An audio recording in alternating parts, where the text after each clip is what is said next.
Yan, ang dalawang baby ko. Si Nuno, yung kulay orange. Si Nunoy naman, yung kulay, yung isa yan. Alam niyo ba, itong dalawang to ay napaka super close. Si Nunoy, ay itong baby to, ito yung guys sa kanal. Pero tingnan nyo, big boy na siya, oh. At problema dyan, may sipon siya at ubo. Pwede mo actually, sipon lang naman. Ito naman si Nuno. Naku, tignan mo naman, oh. Mahal na isa't isa. No? Walang problema. Grabe na daw na yan. Napakasweet. Mapagmahal niya kay Nuno. Kaya nga Nuno ibigay pa Nuno. Parang tatay niya na rin to. Para adopted child niya. Lalaki yan parehas. Baka naman gusto niyo tumulong sa cat food. Wala na kaming cat food.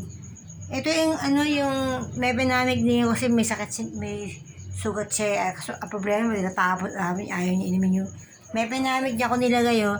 Ang problema, ayaw niya inumin. Parang ganito sakit, tinatapon-tapon nga niya, eh. Ayaw ni Nuno. O yan, yung pagkain nila. Tapos, ito yung grandma nila na addict sa cellphone. Kita mo, di pinag-aalmusal yan. Pero adik sa cellphone. Eto naman, magaling na yung sugat niya. Wow, praise God. Magaling yung sugat ng baby ko. Eto naman ay pusa ng kapitbahay namin na ayaw na sa kapitbahay namin. Kasi kapitbahay namin, hindi siya pinakakain. Pangalawa, pinababayaan siya. Dito, alaga siya. Pero alam mo ba, number 1 tahimik yan. Hindi yan magulo. Kung saan lang siya, doon lang talaga siya. Napakatahimik at napakabait ng pusang ito. Ito naman, sa kabilang kalsada yan.